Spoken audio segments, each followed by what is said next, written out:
Kwa nini nakwambia pia nchi yetu iendelee? Unapoona nchi yote makanisa yanazidi, hiyo nchi haiendelee, watu wake ni mafala. Serious. Watu mtanisamee jamani, nyinyi wa Tanzania. Hii nchi ina watu mafala sijawahi kuona. Watu wasifanye ibada. Maana kadri makanisa yanavyoongezeka ni watu wanazidi kuwa stupid. Ndivyo watu wanazidi kuwa na negative psychology. Yaani negative psychology inakuwa impacted ndani yao. Sasa hivi kila kona ukipita, Kachalina speaker kanahubiri. Kachalina sometimes inaenda na waulize hivi kitu unahubiri aisee unaelewa. Umesoma wapi hadi uje uhubiri? Tunahubiri neno la Mungu. Professional. Nani amekutuma uhubiri?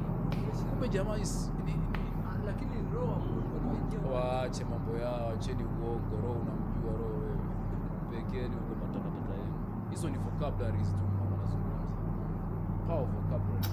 Wanazungumza tu maneno. Roho mwambie nionyeshe roho nini hajui. Roho inakaa wapi hajui. Hizo ni story tu vocabularies. Unajua kuna vitu ukivizoea sana unaweza kadhani ni reality. Kwa nini rongo? Umeigusia kuhusu mimi kisaikolojia ile dalili ya ukichaa. Kuingia vitu ambavyo roho wa Mungu ameniongoza, amekuongoza wapi? Haya tuoneshe amekuongozaje. Twende kwa procedure. Twende procedure sasa. Maana mimi ukiniambia nikueleze mtu alivyokichaa nitakueleza. Bwana huyu ni kichaa. Bwana kwa misingi ya kisaikolojia tunaangalia hiki na hiki na hiki, huyu mtu ni kichaa. Sasa roho wa Mungu amenionyeshe brother amekuongozaje.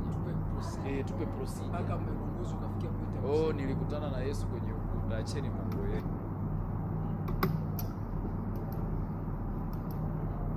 Aise, nafikiri ndugu zangu mmesikia kitu ambacho amekisema hawa jamaa ambao wanaita wachokonozi, na nimejaribu kupita nilikuwa nafuatilia clip yao. Mimi ni kijana na pia nimeokoka. Natamani nisiongee sana, ila nitaka nidhibitishe Mungu kwa hawa ambao wanaita wachokonozi wanaosema kwamba Mungu hayupo. Maana hii ni kauli ya mpinga Kristo ya kwamba hakuna Roho Mtakatifu, hakuna Mungu.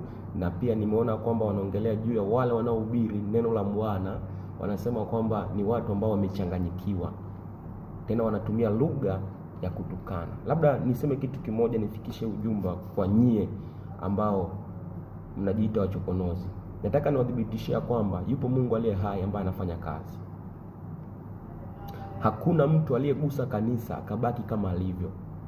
Hakuna mtu aliyelitukana jina la Bwana akabaki kama alivyo.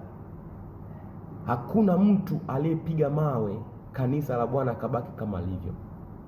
Ninatuma ujumbe huu kwa hii